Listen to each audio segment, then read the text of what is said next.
Hello, it is Topical Tuesday, January 22nd, Tuesday the 2-2 of 2019. Steve Sipress here, and yes, the very partial government shutdown continues. Been over a month, I think. I'm not paying too much attention to the news, but I think it's over a month. I think it's the longest one ever of our incredibly inept Congress that Jim is here, good seeing you, fails on a consistent basis to establish a budget to fund the government. For crying out loud, they're always causing their own crazy, catastrophic, do or die situations. Oh, the government's going to shut down. They just can't possibly do their job. So this one is a momentous one where they really can't do their job. Not only could they not fund the government, but they can't come to any agreement. They can't even negotiate. They can't even get to the starting point of getting something happen. And so what's happening is creating opportunities for sharp entrepreneurs, of course, because sharp entrepreneurs, definition of an entrepreneur is putting together resources in a new way to create more value than they had been alone. And so entrepreneurs, we're great at innovating and at coming up with solutions to problems and turning negatives into positives, and this is certainly one. There's a lot of people that are negatively affected by the shutdown. Now, don't get me started on the fact that they live under thinking somehow slavery still exists. I see posts on social media from these people saying, well, it's unfair that I have to go to work without getting paid. Unfair? What does that even mean? And have to go to work? Slavery went out 250 something years ago in America. You don't have to go to work without getting paid. You can actually go take the hint that working for the government isn't all it's cracked up to be, even though you get to not perform well at all and really suck and provide very little value and get paid and then get immense, ridiculous pensions and who knows, all kind of, that's why people suck off of our tax dollars and work for the government. But you don't have to do that. I don't do that. So what's the difference? Why do you have to work for somebody and I don't have to work for anybody? So go start your own business, create some value, provide value to people, and they'll provide value, in other words, pay you money in return. So no, you don't have to work. In fact, you ought to take this big hint and stop working the government job. But of course, government workers would never do that. They love the fact that they can't be fired no matter how crappy they do their job and all that kind of stuff. So anyway, regardless of the fact of why they're suffering, they don't realize they're choosing to suffer. They're suffering, and their entire lifestyle is coming back to haunt them, because evidently they don't even have 30 days or 60 days of money put aside to survive. They're living paycheck to paycheck, and so supposedly that's our fault. They're blaming everyone. They blame the Congress, blame the president, blame the Senate. Dude, look in the mirror. How do you not have 30 days worth of savings for you and your family? They're just sitting there going, I can't even get to work. People were saying that the first week of the shutdown. I was seeing that. Workers can't even get to work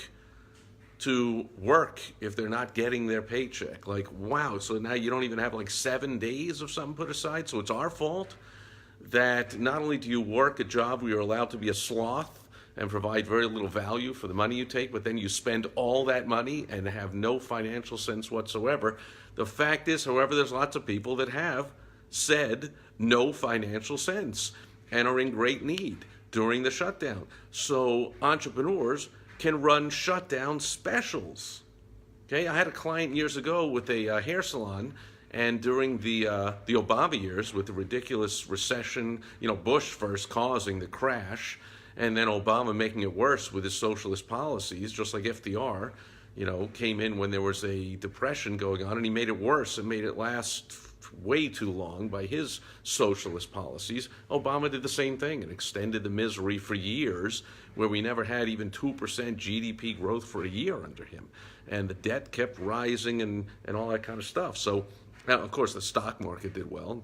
Obama was beholden to the big donors and the big companies, but regular Americans did really crappy, right? So during the tough times, I had a client who had a hair salon, and she offered free haircuts, free hairdos, free whatever you call it, for women who are out of work during the session, and had an interview that day. So all you had to do was come in and let her know that you had a job interview, and she would do your hair for free so that you could look your best going to the interview. Now, what did that mean? What did that do? Well, was it at just, well, of course, it was at, entrepreneurs are the most generous people on earth. And, almost every successful entrepreneur, when they get to a certain level of success, becomes a philanthropist. That's where all the philanthropy happens. And in this case, sure, she was helping out the community, but it paid for itself because what do you think happened once these people got jobs? What do you think, what kind of loyalty was created by the owner of the salon reaching out like that and offering the free haircut to somebody who needs to look their best for the interview and was thinking, I'm out of work, I got no money, now I'm not even going to present myself well to get this job, so it's a vicious cycle. And my client just leaped in there and said, like, here, I'm going to be a hero to these people. I'm going to help you out. And I know she didn't do it to get anything in return because she's too good a person for that. But of course, it had a great return because over the years, what do you think happened when these people got back on their feet? Do you think they went somewhere else? They were so fiercely loyal. So you can do the same thing during the shutdown. And I see some things, and I've heard some things about businesses doing it. Free lunch during the shutdown, free gym memberships during the shutdown. If you have a service, for instance, you can provide it for free during the shutdown, like a gym. What does it really cost you? You know, if you own a gym, what does it cost you to put somebody in the gym? Once the gym's open and all the staff is paid and electricity is paid and all the bills are paid, the marginal cost of putting one more person in the gym is virtually nil. Maybe they use a towel. Likely they don't use there's not so many of them that they're overcrowding the place and using so many towels that you got to use, run the clothes washer so many more times. Even if you do, a few pennies for the water and the soap. Like, really a small cost for you to do such a great thing for the community. But don't keep it a secret. Put it out there. Let as many people as know. Put out press releases. The press loves this stuff. It's extremely topical. It's extremely newsworthy.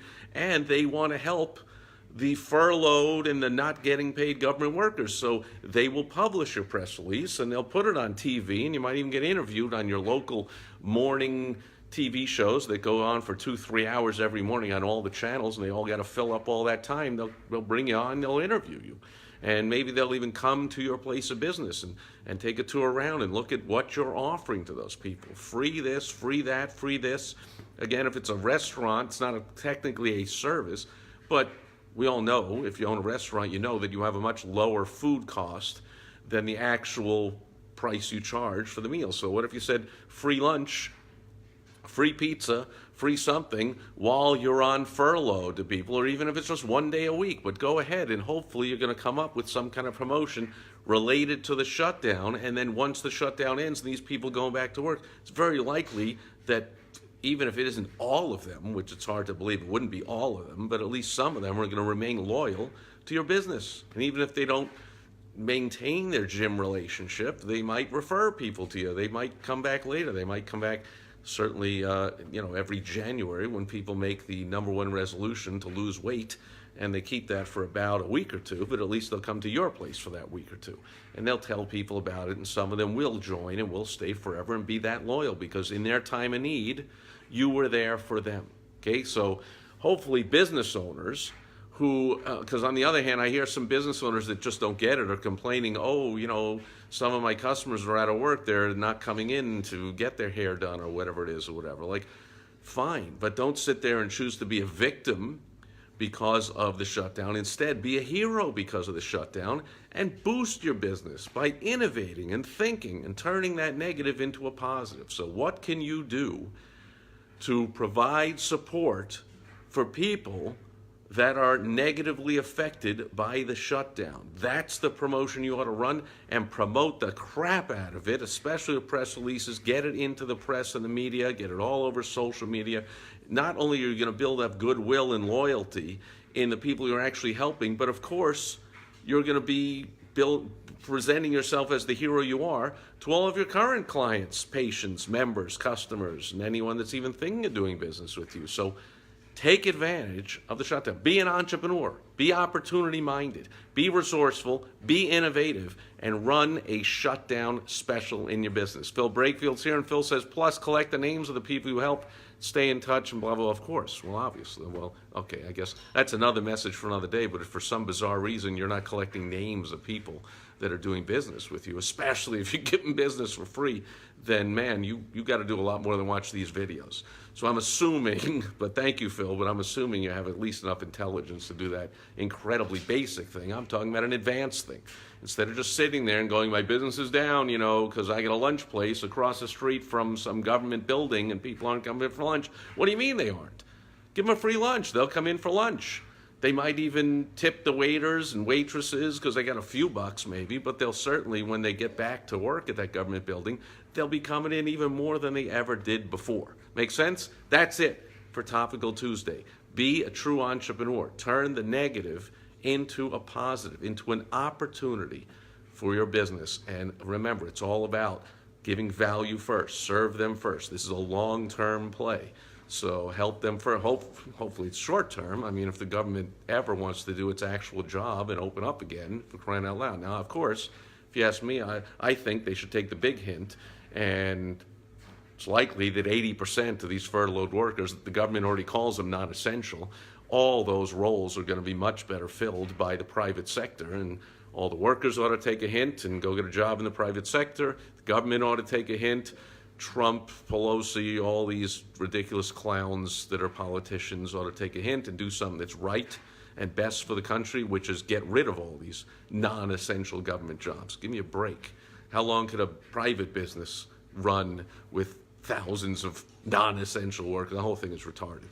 But while the shutdown continues and people insist on acting like slaves and thinking they have to work and get not paid, help them out. It'll pay off in the long term, and besides, just the right thing to do. Ed is here. Good seeing you. That'll do it for Topical Tuesday. I'll be back tomorrow on Wisdom Wednesday. No, it's no longer Wisdom Wednesday. Now it's World Wide Web Wednesday. I'll share some internet marketing tip to help you make money on the World Wide Web, and I hope you'll join me then tomorrow. Adios.